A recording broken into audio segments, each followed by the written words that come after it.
ये आपका स्टमक है जो आपका कैडेवरिक इमेज है, इसमें आपको क्या दिख रहा है, it is having two ends here, one is the cardiac end, second here is a pyloric end which continues as a duodenum, and ऊपर क्या होगा, abdominal part of esophagus will be there.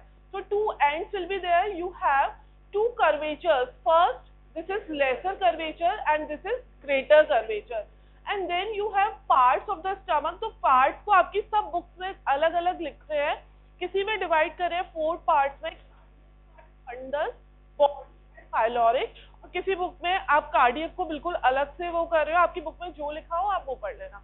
तो ये फंडस है आपका, this is body and this is pyloric part. Pyloric part is further सब divided into 3 part.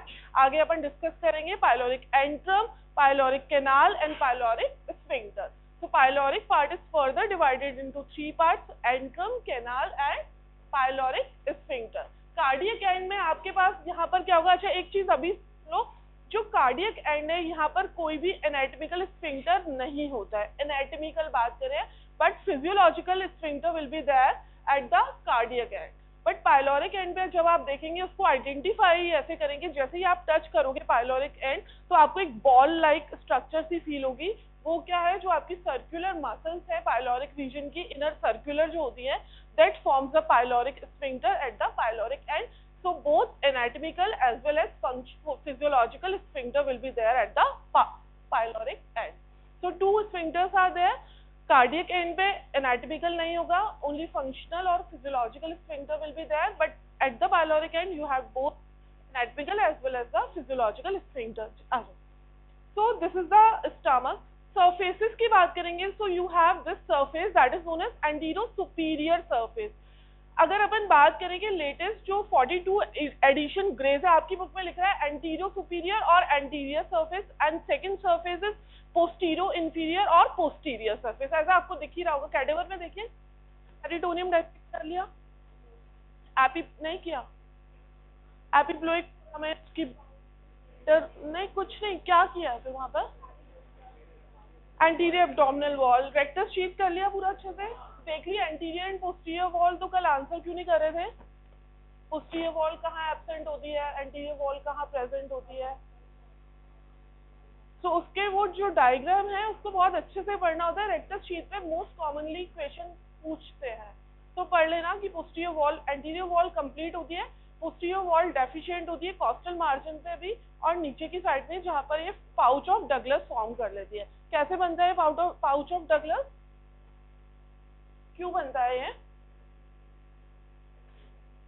Recto uterine pouch नहीं बात कर रही मैं, फोल्ड ऑफ डगलस की बात कर रही हूँ, पाउच नहीं, फोल्ड ऑफ डगलस. और लीनिया सेमी कैसे बनती है ये, यहीं पर तो रेक्टस शीथ डेफिशिएंट होती है.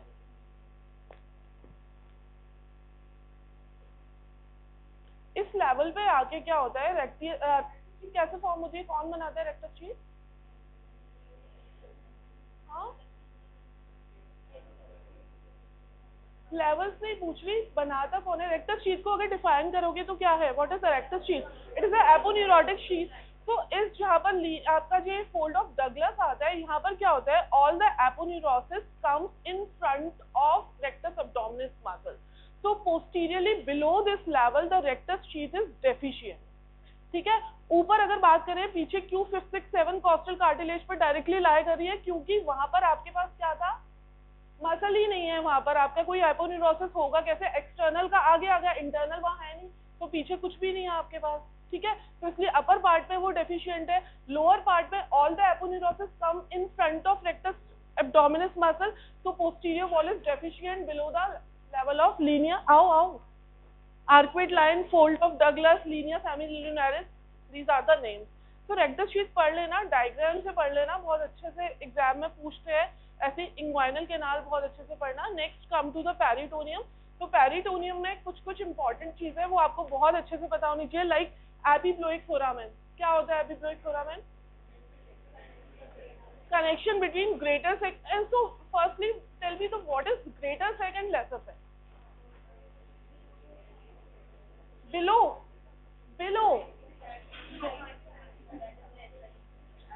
so जो sac है, peritoneal cavity is greatly divided into two sacs.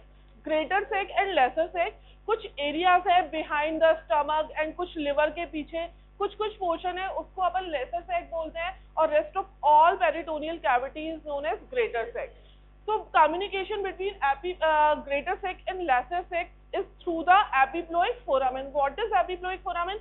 Boundaries. अगर आपको कैडेवर में epiploic foramen पे पहुंचना हो तो कैसे पहुंचोगे? Lesser omentum से. कैसे? Inferior border. Right free margin. Good. So right free margin इस डायग्राम को देखो. क्या पढ़ाने लगी थी और क्या पढ़ा रही हूँ. ये स्टमक है ना? ये स्टमक है. स्टमक का this is the lesser curvature. यहाँ पर आपका कौन अटैच है? कौन अटैच है यहाँ पर? Lesser omentum. So this will be the right free margin of the lesser omentum. यहाँ से आपको एक फिंगर इंसर्ट करनी है and that is going through the epiploic foramen. कहाँ पर? ये लेसर ओमेंटम की ये फ्री मार्जिन है. इसको ओमेंटल बर्सा भी बोलते हैं. एपिप्लोइक फोरामेन जस्ट आप फिंगर जैसे ही आप डालेंगे तो you can communicate with the lesser sac and greater sac. समझ में आया? एपिप्लोइक फोरामेन चलो अब बाद में डिस्कस करेंगे, टाइम मिलेगा तो. देन स्टमक पे आते हैं. स्टमक का this is a cut section of stomach. So interior of the stomach is having some mucosal fold, temporary mucosal fold, and these are known as ryugi, gastric ryugi. ryugi क्या है? These are the temporary mucosal folds present in the interior of the stomach and in between. बातें नहीं करिए आप पीछे बैठ के. Last row अभी आगे बुला लो. इन बिटवीन देम आपके पास कुछ यहाँ पर आप जैसे स्टमक को ओपन करेंगे कुछ पिट्स दिखेंगे. So these are the opening of gastric pit and here the gastric gland opens here. तो ये देखो आप, ये पूरा रफ दिख रहा है. These are the gastric folds और गैस्ट्रिक ryugi, और इनके बीच में आपको छोटे होल्स दिखेंगे and these are the openings of gastric gland in the form of gastric pit. जब आपने हिस्टो पढ़ी थी तो वहां पर आपने देखा था ना गैस्ट्रिक ग्लैंड के ऊपर गैस्ट्रिक पिट था. तो वहां पर क्या हो रहा था? Gastric gland opens into stomach through gastric pit. तो ये आप देखिए this is the cardiac end हो गया. ये कम्युनिकेट कर रहा है ईसोफेगस से. ये वाला पोर्शन जो हो गया फंडस हो गया. ये पूरा बॉडी एंड ये पाइलोरस हो गया. This is pyloric antrum, this is pyloric canal, and here you are able to see this is pyloric sphincter, and then next to it there is a duodenum, first part of duodenum. ठीक है. तो externally क्या क्या feature है, internally क्या क्या features है, अपन next अभी और चलेंगे इनको देखने के लिए, बट ओवरव्यू आपको पता होना चाहिए. Next come to the anatomical position. जब भी स्टमक आपकी बॉडी से रिमूव हो गया तो आप उसको कैसे पहचानोगे? Firstly you should identify the cardiac end and pyloric end. ठीक है. पाइलोरिक एंड कैसे फील करोगे आप? पाइलोरिक स्फिंक्टर से फील करोगे. पाइलोरिक स्फिंक्टर किस साइड पे लोकेटेड होगा? राइटली जाएगा, लेफ्ट जाएगा? राइट जाएगा. तो आपको ऐसे होल्ड करना है, थोड़ा सा राइटली पाइलोरिक स्फिंक्टर को वो करना है और कार्डियक एंड को थोड़ा सा लेफ्ट को करना है. तो ग्रेटर कर्वेचर आपका पूरा लेफ्ट साइड में आ जाएगा, लेसर कर्वेचर राइट साइड में आ जाएगा. एंड सरफेसेस आप इजीली कर लेते हो क्योंकि आप जैसी कर्वेचर और एंड्स आइडेंटिफाई कर लोगे तो आपका ये एनाटॉमिकल पोजीशन डिसाइड हो जाएगी. ठीक है. इतना लास्ट रो. क्या आंखें बंद करके सुन रहे हो? बातें नहीं करो ना. चलो स्टार्ट कर दे. Stomach it is what? It is a muscular bag and it's most widest part of the and distensible part of the abdomen.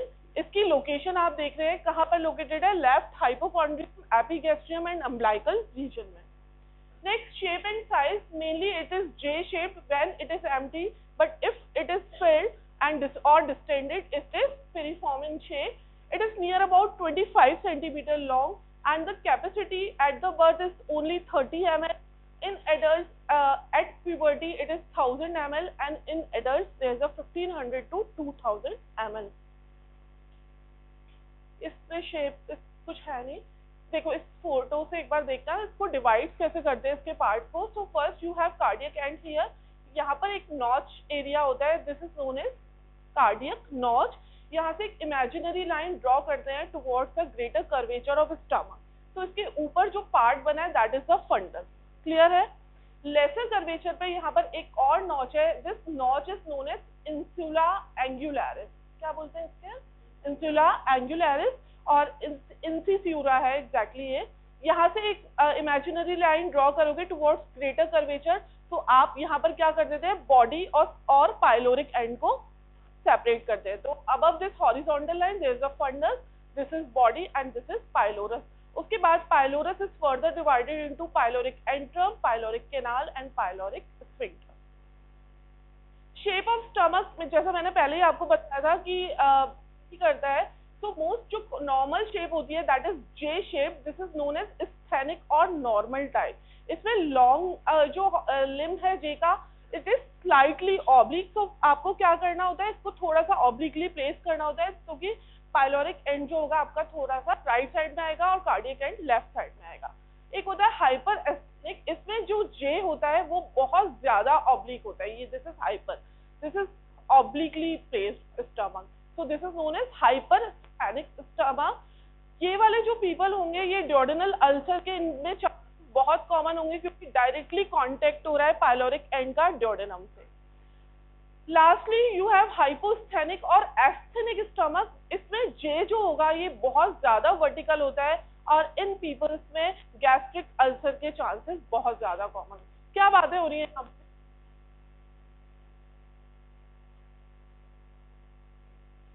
External feature में मैं ऑलरेडी बता चुकी हूँ, two orifices will be there, cardiac and pyloric, two curvature will be there, lesser and greater, two surfaces are there, anterior superior. हाँ अपन इस जगह पे रुके हुए थे, बुक्स में आपके लिखा हुआ है anterior superior and posterior inferior surface will be there, but according to 42 edition of Gray's इसमें क्या बोला गया है कि when stomach is empty it has two surface, anterior and posterior, but when it is distended anterior surface become superior surface, तो थोड़ा सा ऊपर उठ जाता है, इसलिए वहां पर सरफेस सुपीरियर एंड इंफीरियर हो जाती है। मेंशन कर सकते हो जब आप लिखो इसको, क्योंकि स्टमक लॉन्ग क्वेश्चन भी पूछते हैं, शॉर्ट नोट्स भी पूछते हैं, पूरा क्वेश्चन आता है इसमें, ठीक है। तो आप मेंशन कर सकते हो according to 42 edition Gray's, stomach has two surface, anterior and posterior when stomach is empty, and stomach has superior and inferior when it is distended, but collectively आपकी बुक में लिखा हो anterior superior, because anterior surface becomes superior when it is distended, so anterior superior surface and posterior inferior surface, and 3 divisions, fundus, body and pyloric, and you can mention cardiac and here too अगर books में लिखा हुआ हो। Next चलते हैं अपन cardiac orifice. अगर अपन इसको mark करें, कार्डियक ऑरिफाइस कहाँ लोकेटेड होता है, तो उसका वर्टिब्रल लेवल आपको हमेशा पता होना चाहिए, it is located at the lower border of T11।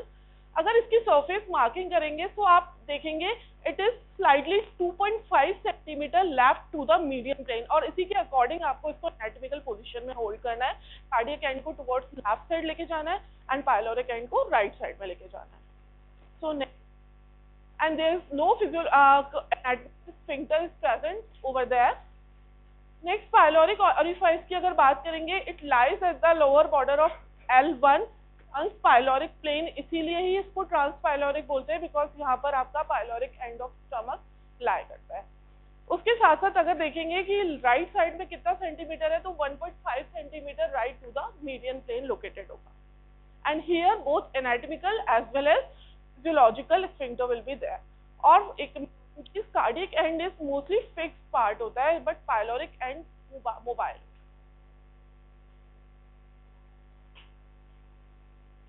Lesser curvature, this is the right border of heart, यहाँ पर एक नॉच होगी, इसको बोलते हैं अपन इंसिसुरा एंगुलरिस और एंगुलर नॉच। ये क्या इंसिसुरा एंगुलरिस क्या डिसाइड कर रहा है, junction of body with the pylorus, so this is the lesser curvature of the stomach. And यहाँ पर क्या अटैच होगा, here you have 2 layers of lesser omentum attaches to this body. इस डायग्राम में भी एक बार देखो, दिस इज स्टमक, ये आपका लेसर कर्वेचर है, यहाँ पर क्या अटैच हो रहा है, ग्रेटर लेसर ओमेंटम, और ये जो आपको फैट फील्ड दिख रहा है दैट इज ग्रेटर ओमेंटम। ये क्या है, ग्रेटर ओमेंटम और लेसर ओमेंटम क्या है ये, These are the folds of peritoneum। Momentum क्यों बोल रहे हैं, बिकॉज स्टमक पे अटैच है। अगर मिजेंट्री बोलते हैं तो उसका मतलब इंटेस्टाइन से रिलेटेड है। लेसर मोमेंटम स्टमक को किसके साथ कनेक्ट करता है, लिवर के साथ, and greater momentum transverse colon के साथ। तो ये याद रखना, lesser momentum is having 2 layers, these are attached with the sternum and liver, and the greater momentum is having how many layers, layers, but greater curvature के along only anterior 2 layers will be attached and they further attach to the transverse colon. Now the greater curvature is the left border of the stomach. यहाँ पर peritoneal attachment होते हैं, इस diagram से देखो. Firstly you have गैस्ट्रोफ्रेनिक ligament जो कि आपके स्टमक और डायफ्राम से अटैच है. सेकेंडली यू हैव गैस्ट्रोस्प्लीनिक लिगामेंट जो कि किडनी स्प्लीन को अटैच कर रहा है स्टमक से. एंड नेक्स्ट पूरे कर्वेचर पे यू हैव ग्रेटर ओमेंटम जो कि स्टमक को अटैच कर रहा है ट्रांसवर्स कोलोन से.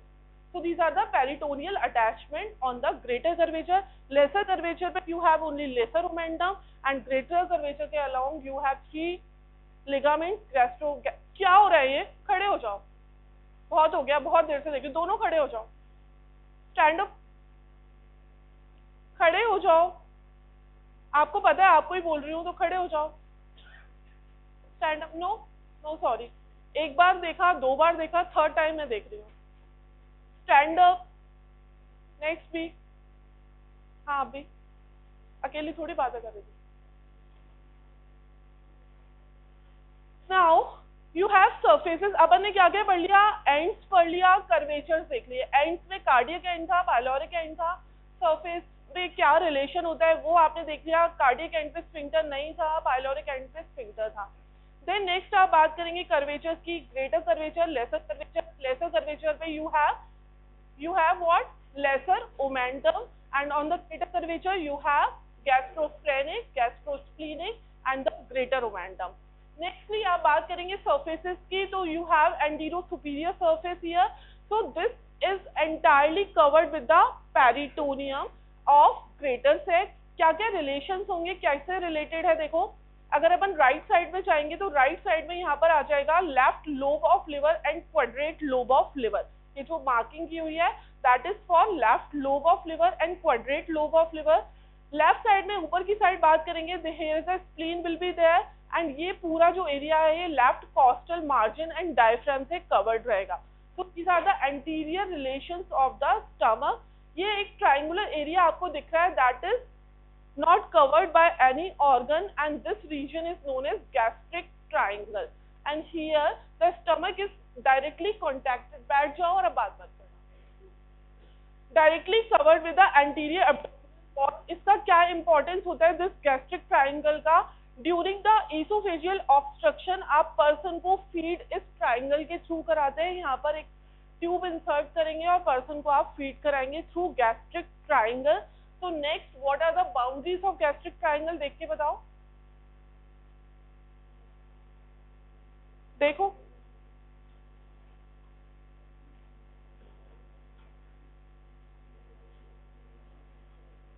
फोटो में साफ दिख रहा है ना. लेफ्ट साइड में left costal margin and diaphragm will be there. ये आपको दिख ही रहा है. राइट साइड में यहाँ पर क्या होगा? Lower border of liver. यहाँ पर आपके लेफ्ट लोब आ गया तो ये जो मार्किंग बनी हुई है that is lower border of liver and below you have transverse colon. So these are the boundaries of this gastric triangle. क्या यूज है? गैस्ट्रोस्टोमी जो वो यहाँ से प्रोसेस किया जाता है ड्यूरिंग ईसोफेजियल ऑब्स्ट्रक्शन. पर्सन को यहाँ से फीड कराया जाता है. ठीक है. तो नेक्स्ट स्लाइड यही है गैस्ट्रिक ट्रायंगल की. Triangular area of stomach in contact with the anterior abdominal wall, bounded by left costal margin, on the right side by inferior border of liver and inferiorly by the transverse colon. और जो reason था मैंने आपको बता दिया.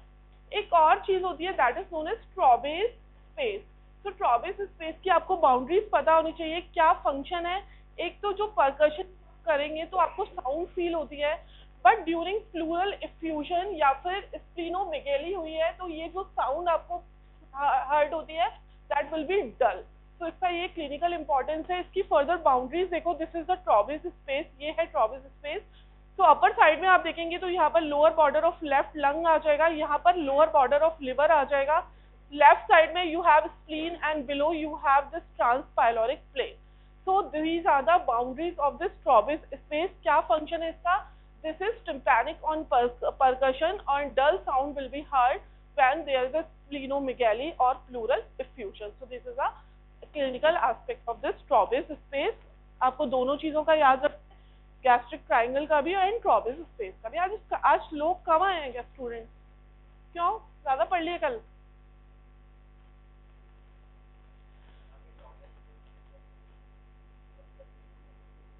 Surface पे कैसे feel होगा, ये आपको कॉस्टल मार्जिन देखनी है एक तो, ठीक है। कॉस्टल मार्जिन एक बाउंड्री फॉर्म कर रहा है। लंग्स का लोअर बॉर्डर की सरफेस मार्किंग आपको पता होनी चाहिए, स्प्लीन की पता होनी चाहिए, लोअर बॉर्डर ऑफ लिवर की पता होनी चाहिए, और L1 के जस्ट ऊपर होगा। So transpyloric plane passing through the L1, तो just above to this L1, और वहां दोनों साइड में आपको कॉस्टल मार्जिन और लंग्स और लिवर की सरफेस मार्किंग पता होनी चाहिए, तो आप ट्रॉपिस स्पेस को प्रदर्शन कर सकते हैं। Next, very important short note can be asked about the posterior relation of stomach and known as fat.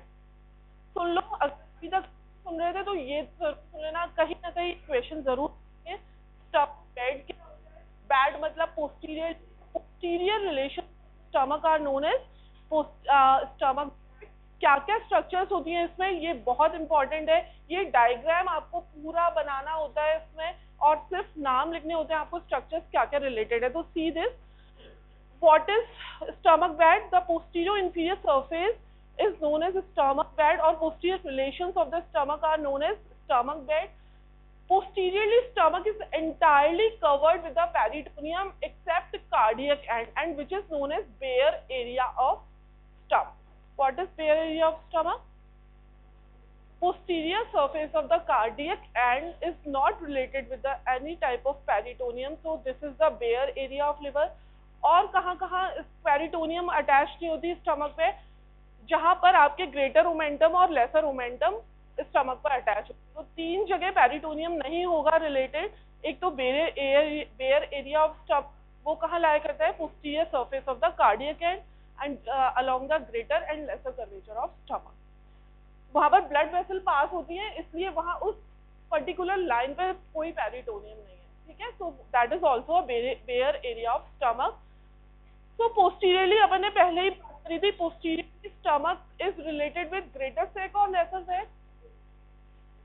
अभी लास्ट स्लाइड में हमने देखा था anteriorly the peritoneum is entirely covered the anterior superior surface of stomach. So stomach of which sac? Greater sac. Anteriorly कौन सा sac होगा? Greater sac होगा, but posterior to stomach you have laser sac. So whole the posterior surface is covered by peritoneal fold of lesser sac. क्या क्या structures होंगी देखो आप। Firstly, you have spleen here, you have diaphragm here, you have left kidney, you have suprarenal gland, a one tortuous artery that is known as splenic artery. So this is related with the posterior surface of the stomach. This is pancreas, this is transverse mesocolon, green color structure, and this is the transverse colon. और उसके साथ साथ ये वाला portion क्या है? This is the flexure of colon और left colic flexure. These all structures are related posteriorly with the stomach, and these structures are bad.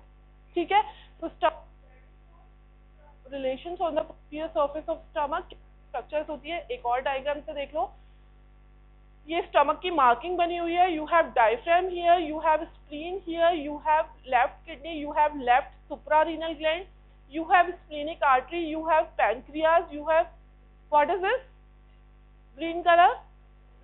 Transverse mesocolon, you have transverse colon, and you have left colic और splenic flexure of colon. So इन सबके नाम आपको पता होना चाहिए with this diagram. एक और चीज आपको याद नहीं होती है, all the structures are related with the lesser sac except spleen. Spleen is separated with the stomach through the greater sac. ठीक है, स्प्लीन के आगे वाला पोर्शन जो कैविटी है दैट इज ग्रेटर सैक, और सारी स्ट्रक्चर्स जो है उनके आगे जो कैविटी है that is lesser sac. So spleen is separated with the stomach through the cavity of greater sac. Rest all of the organs related with the posterior surface of the stomach are separated with the lesser sac of the peritoneum. क्या चल रहा है पढ़ लो. So this is the summary. Peritoneal relations में आपको पता ही है क्या है, एंटीरियर सरफेस पे रिलेशंस आपको पता है, पोस्टीरियर सरफेस पे आपके क्या क्या रिलेशंस है आपको पता है. इन सब में सबसे ज्यादा इम्पोर्टेंट है relations on the posterior surface. These structures are forming stomach bag. Now the subdivisions of stomach, आपको मैंने पहले ही बता दिया, कार्डियक नॉच से एक लाइन ड्रॉ करनी है आपको टुवर्ड्स ग्रेटर कर्वेचर, उसके अबव जो है वो फंडस है. सिमिलरली यहाँ पर जो इंसिसुरा एंगुलरिस से एक लाइन ड्रॉ करनी है, उसके बीच में जो एरिया बना है that is body. And the pyloric antrum, pyloric एक और सल्कस होती है which separates the pyloric antrum with the pyloric canal. Pyloric antrum is nearly about 7.5 centimeter while the pyloric canal is nearly about 2.5 centimetre long. तो narrow होगी canal, antrum बड़ा होगा. Totally जो ये इनका वो है वो 10 सेंटीमीटर होगा. इनको कौन सेपरेट करेगा? सल्कस टर्मिनालिस सेपरेट करेगी. And lastly you have this pylorus, यहाँ पर आपको फील होगा पाइलोरिक स्फिंक्टर. एक और रिलेशन यहाँ पे याद रख सको तो रखना, एंटीरियरली पाइलोरिक जो एंड है that is related with the vein of mayo.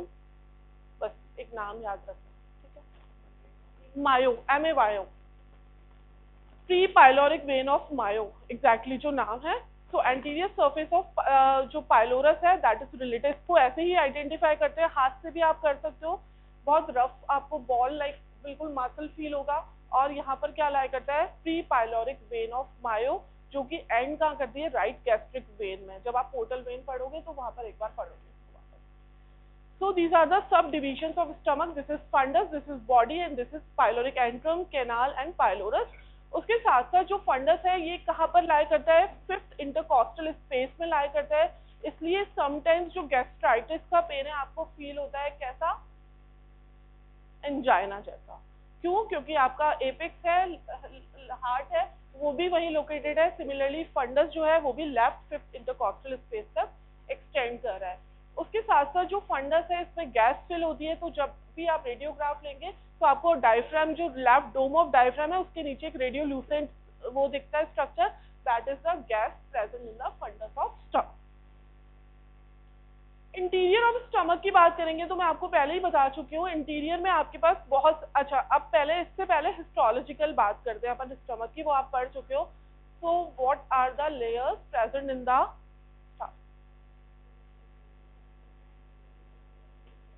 Mucosa, submucosa, muscularis externa, serosa. तो म्यूकोसा में क्या क्या आया? Endo, epi, epithelium will be there. Which type of epithelium will be there? Simple columnar. Then you have lamina propria here and then you have muscularis mucosa made up of inner circular and outer longitudinal. Then you have submucosa, it is filled with a loose connective tissue. Then you have muscularis externa that is made up of innermost oblique, middle circular and outer longitudinal. But overall अगर अपन slide में देखते हैं तो सारी जो muscle है वो various direction में मूव करती हुई दिखती है. बट बुक्स में आपके लिखा है इनरमोस्ट ऑब्लिक होगी, middle circular and outer longitudinal. इतना आपको पता है. अब देखो जो ये म्यूकोसा है ये ही फोल्डिंग प्रोड्यूस करती है in the interior of stomach and in folds को आप बोलते हैं गैस्ट्रिक रूगी. और ये बीच बीच में आपको जो पिट्स दिख रहे हैं these are the opening of gastric glands here. एक चीज आप यहाँ पे ही नोटिस करो, जो लेसर कर्वेचर है यहाँ पर आपको कोई भी रूगी नहीं दिख रही है. दिख रही है? फ्लाई तो कर दिया करो. दिख रही है रूगी?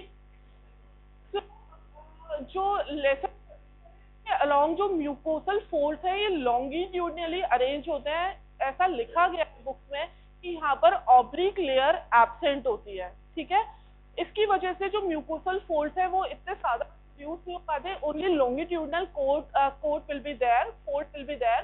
क्यों? क्योंकि यहाँ पर ऑब्लिक लेयर एब्सेंट है और यहाँ की म्यूकोसा मसल लेयर से टाइटली एडहेरेंट है. इसकी वजह से रूगी नहीं होती. लॉन्गिट्यूडनल एक कैनाल प्रोड्यूस होती है. इस कैनाल को बोलते हैं अपन गैस्ट्रिक कैनाल ऑफ मैगन-ट्रेसी. क्या बोलते हैं?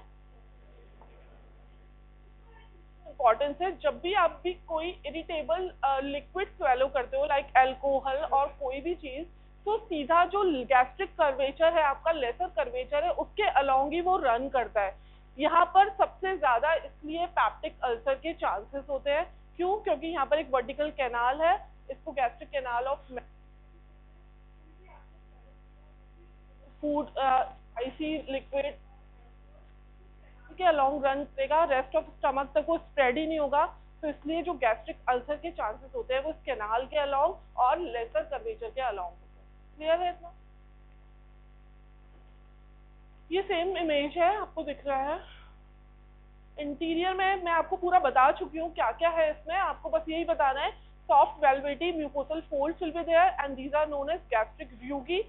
एम्प्टी स्टमक में फोल्ड्स डिसअपीयर होते हैं, these are temporary fold. Gastric lesser curvature के अलोंग जो फोल्ड है these are longitudinally arrange.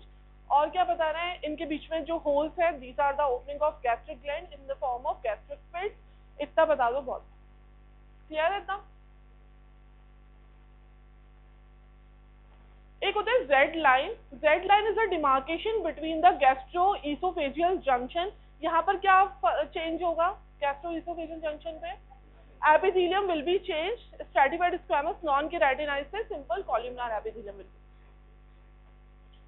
these are the endoscopy images of stomach। Other part की वो है, ज्यादा तो तुम्हारे कोई यूज नहीं है, बट देख लो। अब आते हैं अपन बहुत बहुत इंपॉर्टेंट चीज, that is the blood supply of stomach.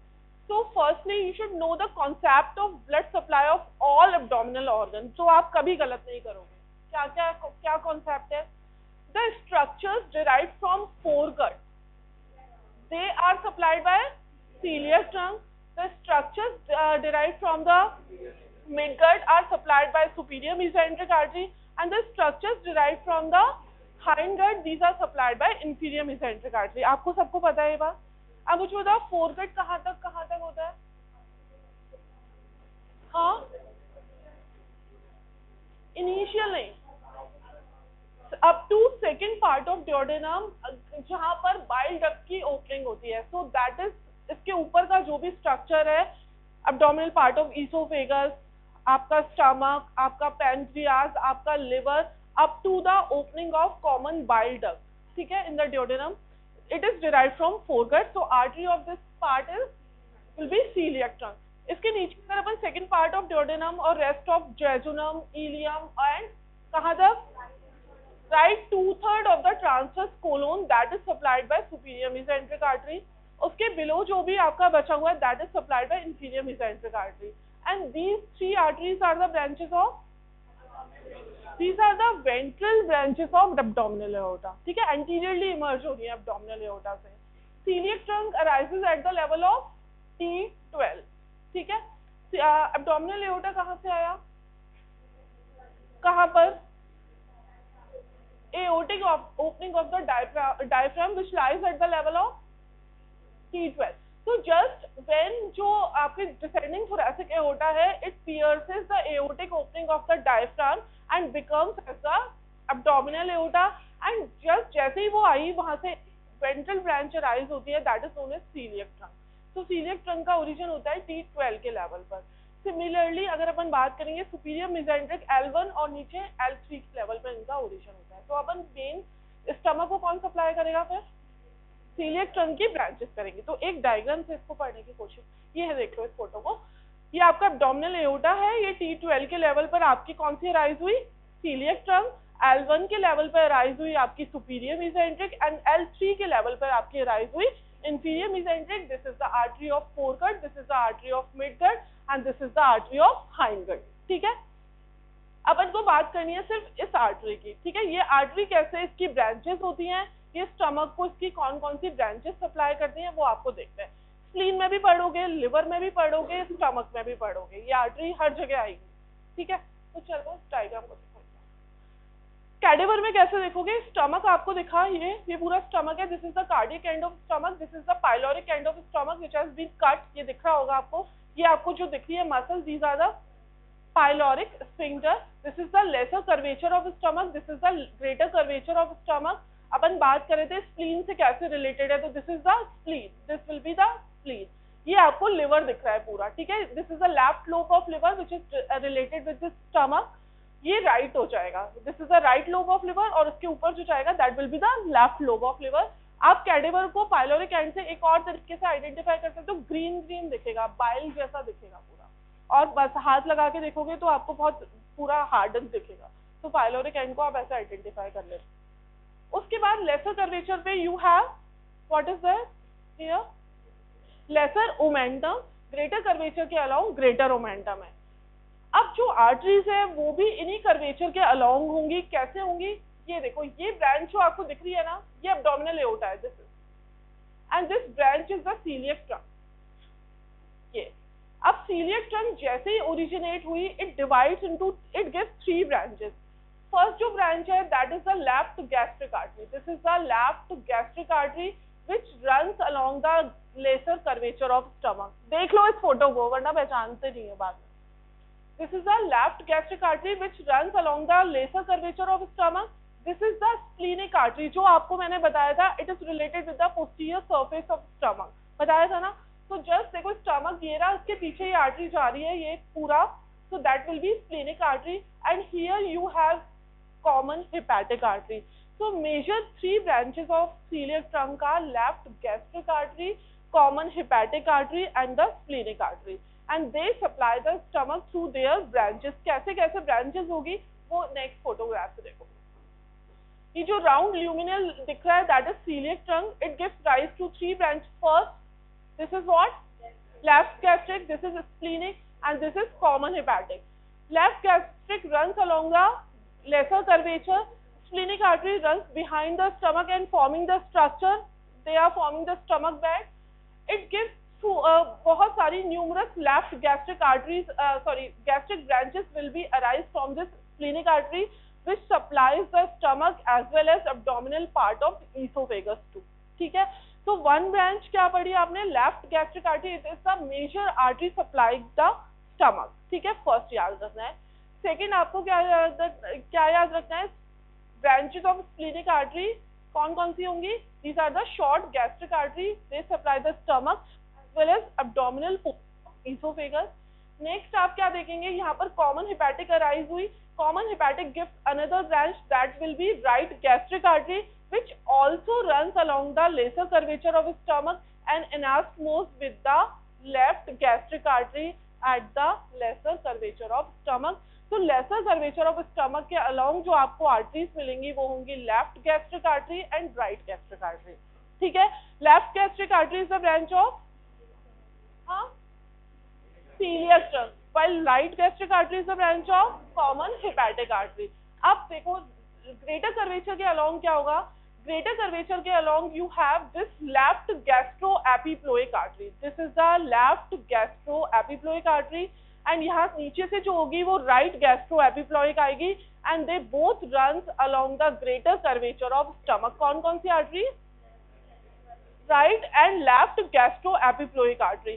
Right gastro epiploic is the branch of, देख के बताओ, gastroduodenal artery which is branch of hepatic artery. ठीक है, कॉमन हेपेटिक क्या करेगी? यही से देखो पहले, this is a common hepatic artery, here it gives the right gastric artery, then it becomes the gastroduodenal। ये नीचे इसने एक और branch the, that is the gastroduodenal artery, and after giving this gastroduodenal artery it is known as hepatic artery proper which supplies the liver as well as gallbladder। ठीक है, first सुनो, starting से सुनो। celiac trunk has 3 branches, left gastric artery and common hepatic artery। If we talk about the common hepatic artery, firstly it gives the right gastric artery which runs along the lesser curvature of stomach and anastomose with the left gastric branch of celiac trunk। Then it gives one another branch that is known as gastroduodenal artery, this is the gastroduodenal artery, and then it becomes the proper hepatic artery which supplies the liver as well as gallbladder। So this gastroduodenal artery further gives rise to 2 arteries, first that is the right gastroepiploic, and then second this is the superior pancreatico-duodenal। Because celiac trunk को किसको भी supply करना है? Duodenum का भी part supply करना है, pancreas का भी सप्लाई करना है। तो यहाँ आपको सिर्फ एक चीज याद रखनी है, the right gastroepiploic is the branch of right gastroepiploic artery is the branch of gastroduodenal artery, whereas left gastroepiploic artery is the branch of splenic artery। ठीक है, तो मेजर यही आर्टरीज है। कौन कौन सी आर्टरी सप्लाई कर रही है आपके स्टमक को? Left gastric artery which is the branch of celiac trunk, right gastric artery is the branch of common hepatic artery. Right gastroepiploic is a branch of gastroduodenal artery. Left gastroepiploic is a branch of splenic artery. And short gastric arteries are the branches of splenic artery. तो ये चारों पांचों arteries और ये कहाँ से origin ले रही है वो आपको पता होना चाहिए. मेजरली ये सीलिएक ट्रंक से आ रही है. लेसर कर्वेचर के along you have anastomotic channel between right gastric and left gastric artery, and greater curvature के along you have anastomosis between right and left gastroepiploic artery. So these are the arterial supply of the stomach. I hope समझ में आ गया होगा. पक्का? कोई doubt है तो पूछ लो अभी भी, क्योंकि अच्छा क्वेश्चन है, पूछते हैं. किसी को है तो पूछ लो, मैं दोबारा भी बता सकती हूँ. Should I repeat? Yes or no? Yes कौन है? अरे बोलो जल्दी. करना है या नहीं? Okay good. Now the venous drainage of stomach. इस डायग्राम से एक बार और देख लो. This is coeliac trunk. Coeliac trunk की ये ब्रांच कौन सी है आपकी? Splenic artery. यही आपकी लेफ्ट गैस्ट्रोएपिप्लोइक आर्टरी दे देगी और शॉर्ट गैस्ट्रिक आर्टरीज दे देगी. यहाँ पर ये दिस इज द गैस्ट्रोड्यूडेनल जो कि सुपीरियर पैनक्रियाटिक और डोडेनल दे देगी, और यहाँ पर ये लेफ्ट राइट गैस्ट्रोएपिप्लोइक दे देगी. This is the venous drainage of stomach. So majorly जो जितनी भी आपने आर्टरीज पढ़ी सेम उनकी वेन्स होंगी, बट ये सब फर्दर ड्रेन करती हैं किसमें? किसमें करेंगी ये? पोर्टल वेन में. ठीक है, डायरेक्टली और इनडायरेक्टली. जैसा आर्टरीज था, arteries are the branches of celiac trunk directly or indirectly. Similarly, all the vein is draining the stomach, further drains into the portal vein. कैसे कैसे होगा? देखो, ये आपकी लेफ्ट गैस्ट्रिक वेन है, it directly draining into the portal vein. This is a portal vein. Portal vein क्या होता है? हाँ क्या क्या?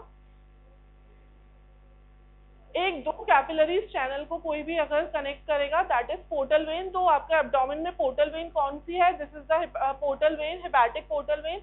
इट इज फॉर्म्ड बाय, कैसे फॉर्म होगी? It is form by union of splenic when and superior mesenteric when. अब यहाँ देखो, अपन को स्टमक से मतलब रखना है, आगे बहुत सारी चीजें पढ़ोगे. जो ये लेफ्ट गैस्ट्रिक है और स्प्लीनिक है, and here you have right gastric, ये सब कहाँ जा रही है? Further splenic and superior mesenteric जो है, ये दोनों फॉर्म होके क्या बनाती है? Portal vein. बस आपको इतना ही याद रखना है. सेम नेम है जैसा आपने आर्टरीज पढ़ी है, और कहाँ ड्रेन करी है? पोर्टल वेन में ड्रेन करी है, डायरेक्टली और इनडायरेक्टली. एक और इम्पॉर्टेंट, पूरा स्टमक ही इंपॉर्टेंट है, लॉन्ग क्वेश्चन में कुछ भी पूछ सकते हैं आपसे. So now the lymphatic drainage of stomach, because जो गैस्ट्रिक कार्सिनोमा है that is also very important clinically. तो आपको लिम्फेटिक ड्रेनेज ऑफ स्टमक पूरा अच्छे से पता होना चाहिए. Just see this photograph. कुछ नहीं करना आपको, इस फोटो को बातें नहीं करो, देख लो. इस स्टमक को अपन डिवाइड कर रहे हैं. ये कौन सा रीजन है? राइट है, लेफ्ट है? राइट.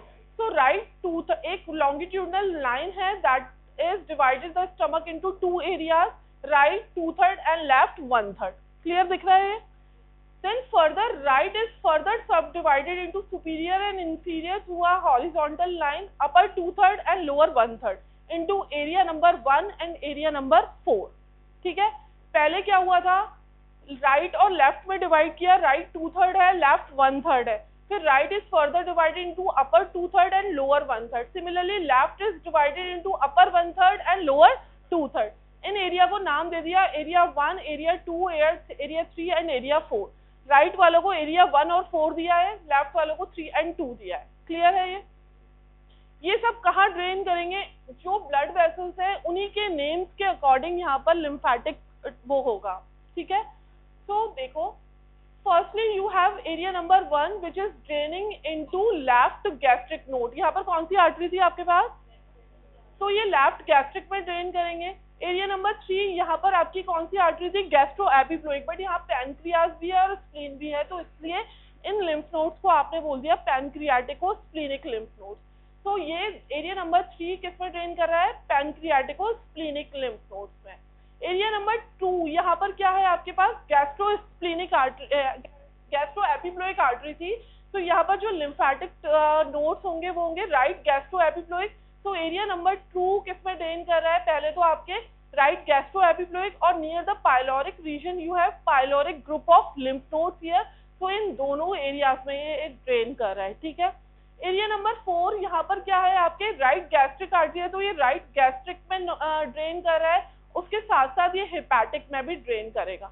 और फर्दर सारे जो लिम्फ नोड्स हैं ये celiac group of lymph nodes में ड्रेन कर देंगे। समझ आया? वापस बोलो।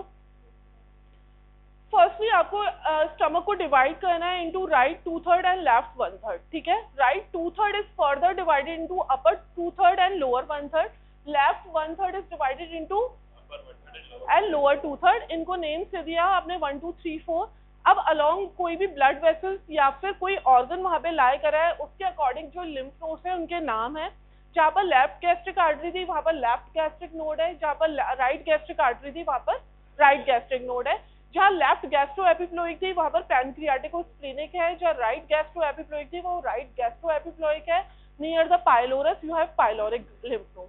तो इनके जो जो एरियाज बने ये उन्हीं फर्दर एरियाज में ड्रेन कर देंगे, और सारे जो लिम्फेटिक नोड्स है वो कहाँ जाएंगे? Celiac group of lymph node. और उसके बाद ये कहाँ जाएंगे? Cisterna Kylie.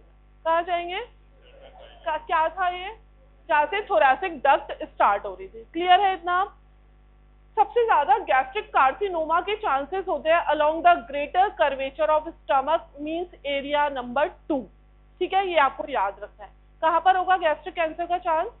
Area number 2 along the greater curvature of stomach where the lymphatic are draining into right gastroepiploic and pyloric group of lymph node। एक और चीज, जो गैस्ट्रिक कार्सिनोमा है इसका पता कैसे चलता है? फर्स्ट साइन क्या होता है? जो गैस्ट्रिक कार्सिनोमा है ये मेटास्टेसिस हो जाता है इनटू लेफ्ट सुप्रा क्लैविकुलर लिम्फ नोड्स में। कहाँ होता है? Through thoracic duct. Thoracic duct में ही था सिस्टर्ना काइली, वहां से जो लिम्फेटिक कार्सिनोमा है वो मेटास्टेसिस हुआ into the left supra clavicular node, and in nodes को आप बोलते हैं, ये नोड्स जो होते हैं वो एनलार्ज हो जाते हैं, and that is the first sign of stomach cancer, ठीक है। And in these nodes are known as Virchow's lymph nodes. क्या बोलते हैं इनको? VIRCHOW, है ना। और इस साइन को बोलते हैं अपन, अगर लेफ्ट सुप्रा क्लैविकुलर लिम्फ नोड्स एनलार्ज है तो this sign is known as Troisier's sign. क्या बोलेंगे? Troisier's sign. So firstly lymphatic drainage में आपको स्टमक को डिवाइड करना है, देन उन लिम्फ नोड को प्लेस करना है, उन एरियाज को ड्रेन कराना है, उन एरियाज को फर्दर ड्रेन कराना है coeliac group of lymph nodes में, and then further into the cisterna chyli. तो इसी डायग्राम में आप सिस्टर्ना काइली भी ड्रॉ कर सकते हो और सीलियक नोड से एक एरो मार्क कर सकते हो। अप्लाइड एस्पेक्ट में क्या लिखना है आपको? क्या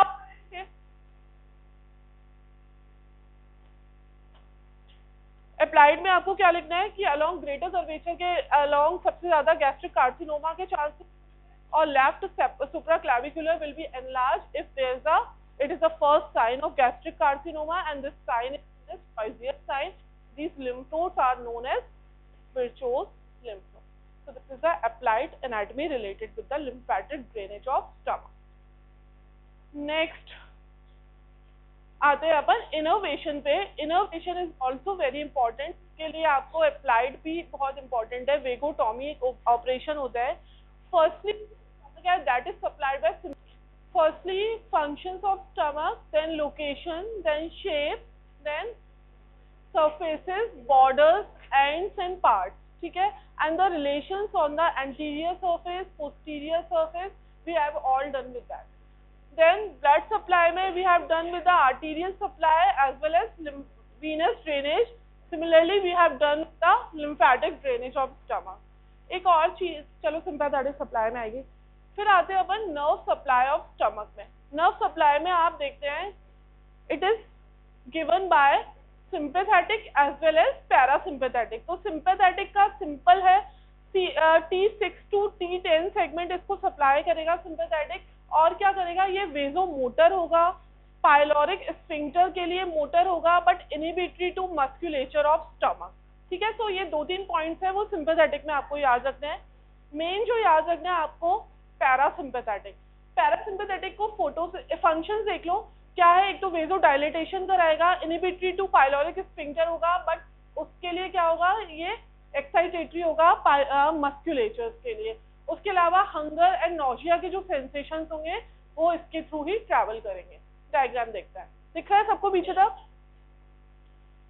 पैरासिम्पैथेटिक सप्लाई। अब यहाँ पर आपकी सबसे पहले बात आती है डेवलपमेंट ऑफ स्टमक। आपने देखा था स्टमक एक फ्यूजिफॉर्म शेप स्ट्रक्चर था, इसमें रोटेशन हुए थे। रोटेशन कौन कौन से रोटेशन हुए थे? एक तो क्लॉकवाइज 90 डिग्री और एक एंटीरो पोस्टीरियर, है ना। तो जिस वजह से एक फ्यूजिफॉर्म शेप थी जिसमें जो एंटीरियर सरफेस थी वो कहाँ आ गई? बोलो, लेफ्ट साइड में आ गई, और जो पोस्टीरियर सरफेस थी वो राइट साइड में आ गई। इसीलिए जो पोस्टीरियर वेगल ट्रंक है वो क्या बनेगा? posterior vagal trunk will be anterior and the anterior vagal trunk will be the posterior। सीधे उल्टा बोल दिया। देखो, this is the anterior vagal trunk. ये बनाएगा आपका, कहाँ से बना? ये लेफ्ट वेगस से। क्यों? क्योंकि लेफ्ट साइड बिकम्स हो गई आपकी anterior, so this will run along the lesser curvature of stomach. This is the anterior vagal trunk which is found on the anterior surface along the lesser curvature of stomach, and it is formed by mainly left vagus nerve, but कुछ fibers right vagus के भी होंगे, but mainly left vagus बनाएगा। Similarly, you have posterior vagal trunk too, and it is formed by right vagus nerve। ये नाम क्यों change हुए? क्योंकि रोटेशन हो गया था स्टमक का, ठीक है सर, रीजन ये है। उसके बाद देखिए branches of anterior vagal trunk. Firstly you have this hepatic branch which supplies the liver as well as pyloric part of the stomach. Then you have upper gastric branches, and then you have greater anterior gastric nerve and the gastric branches. These all supply the various parts of the stomach. Just remember their name, ठीक है। Secondly, आप देखेंगे posterior vagal trunk क्या बनाएगा? This will give the celiac branch which will runs along the celiac ganglion. One nerve it is given by posterior vagal trunk, that is known as nerve of Grassi। क्या बोलते हैं इसको? nerve of Grassi। ये क्या करेगी? Funds and body part को supply करेगी। उसके साथ साथ यहाँ पर आपकी थी ग्रेटर एंटीरियर गैस्ट्रिक नर्व, तो यहाँ पर होगी ग्रेटर पोस्टीरियर गैस्ट्रिक नर्व, और उसके साथ साथ गैस्ट्रिक ब्रांचेस होंगी। अब सुनो, सुन लो, आपकी बुक में ये जो गैस्ट्रिक नर्व लिखा हुआ है उसकी जगह एक नर्व का नाम लिखा हुआ है, दैट इज नर्व ऑफ लेटरजेट, ठीक है। ये बट लेकिन न्यू एडिशन में ये भी चेंज हुआ कि लेटरजेट टर्म ही हटा दी। बट बुक से एक बार देख लेना, मेंशन याद रहे तो लिख देना, एक लाइन ही आपको लिखनी है। आपकी बुक में ये गैस्ट्रिक नर्व और एंटीरियर ग्रेटर गैस्ट्रिक नर्व जैसी कोई टर्म नहीं लिखी हुई है, ठीक है। So these are the branches given by the anterior and posterior vagal trunk. These supplies are different part of stomach. Similar, simple है ये तो। इसके बाद लेकिन अपन applied anatomy पे आते हैं, that is very important. That term is known as vagotomy to treat the peptic ulcer. So जब भी आप peptic ulcer को treat करेंगे तो आपको इन vagal trunks को remove करना होता है, and that term is known as vagotomy surgery, ठीक है। It is of 3 types. Firstly आपने क्या किया, जो वेगल ट्रंक है जो कि ईसोफेगस और वहां से स्टार्ट हुआ, यहीं से इनको कट कर दिया, पूरा वेगल ट्रंक ही रिमूव हो गया। इसकी वजह से इसका क्या नेगेटिव इम्पैक्ट आएगा? स्टमक की पूरी टोन ही खत्म हो जाएगी, एटोनिक स्टमक हो जाएगा, एम्पटिंग डिलेड होगी, कुछ भी फंक्शन सारे फंक्शन इफेक्ट होंगे अगर अपन ने क्या किया, ट्रंकल वेगोटॉमी। देन एक नया प्रोसीजर आया, दैट इज सेलेक्टिव वेगोटॉमी। क्या बोलते हैं उसको? सेलेक्टिव वेगोटॉमी। उसमें क्या किया, जो पार्ट्स आपके स्टमक को सिर्फ ब्रांचेस दे रहा था उन सबको अपन ने रिमूव कर दिया। तो उससे क्या हुआ कि जो एसिड है वो कम प्रोड्यूस हुआ और उसका फंक्शन सॉल्व हो गया।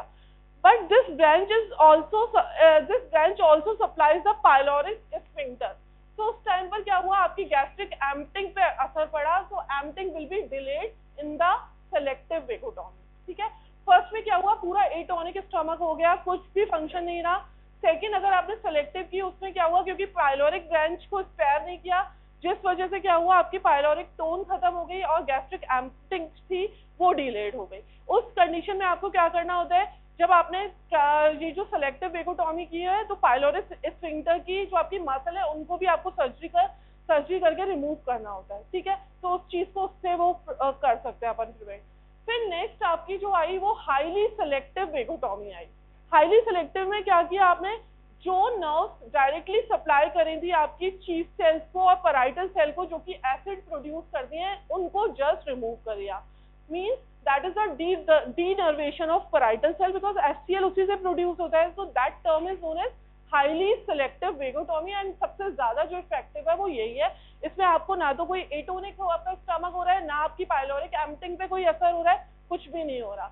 एक लास्ट टर्म आपको याद रखना है, जो ये नर्व ऑफ ग्रेसी लिखा हुआ है, that is also known as criminal nerve of Grassi. क्या बोलते हैं इसको, क्रिमिनल नर्व ऑफ ग्रेसी। क्यों बोलते हैं इसको क्रिमिनल नर्व ऑफ ग्रेसी, अगर आप सेलेक्टिव वेगोटॉमी करें तो आप इस नर्व को मिस कर देते हो, और ये नर्व जो है वो किसको सप्लाई कर रही है, फंडस को, और फंडस और बॉडी में आपके क्या है, पैराइटल सेल्स है, तो पैराइटल सेल का फंक्शन ही खत्म नहीं हुआ, so that nerve is known as criminal nerve of Grassi.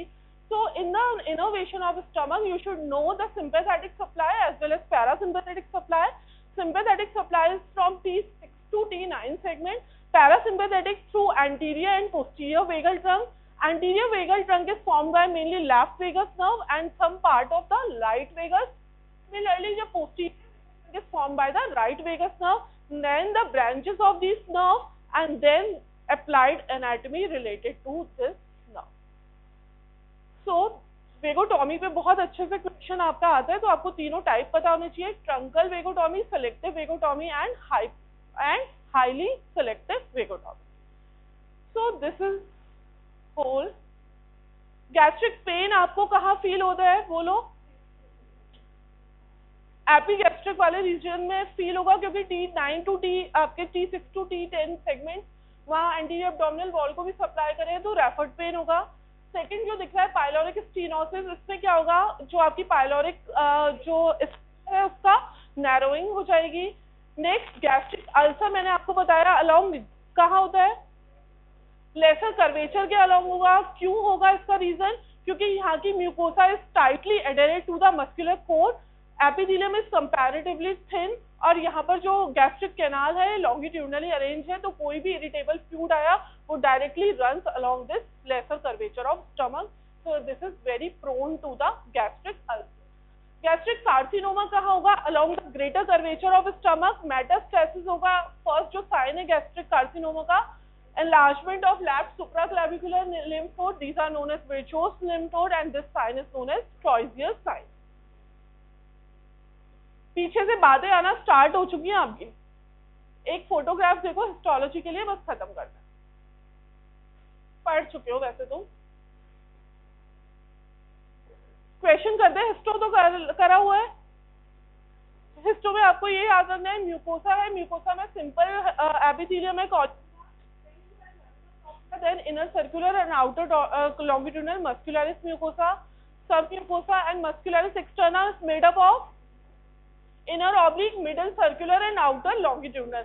What is the difference between fundus? अच्छा हाँ, anatomically we divide the stomach into cardiac, fundus, body and pylorus part, but in the histologically we divide the stomach into cardiac, fundus and pylorus because the microanatomy of fundus and the body is same, ठीक है।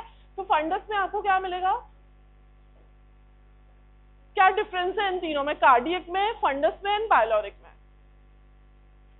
कैसे पहचानोगे? पिटविट एक बार छोड़ते हैं अपन, gross cardiac and में आपके पास सिर्फ म्यूकस सीक्रेटिंग सेल है, सिमिलरली में भी have only mucus secreting cell, but in the fundus and body you have parietal cell and gastric cells जो कि ये सीक्रेट करेंगे। क्वेश्चन करो, following structures form part of the stomach bed except, air area तो कुछ है ही नहीं ऑप्शन में।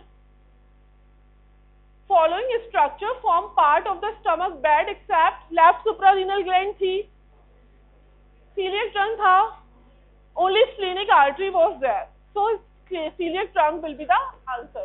Second question, which of the following is not present in the bed of stomach? Fourth part of duodenum. अब posteriorly perforating peptic ulcer will most likely lesser set. Which of the क्या बोल रहे हो? हाँ. Which of the following artery supplies the fundus of stomach? बताओ funds पे कौन सी आर्टरी थी? Short gastric artery. Short gastric. Which cell of the gastric gland gives a beaded appearance? हाँ. Oxyntic cell. Parietal और oxyntic cell ही तो होती ना. Cardiac orifice of stomach lies behind the one of the which costal cartilage? 7 costal cartilage. So these are the answers. कुछ समझ में नहीं आया तो बोल दो.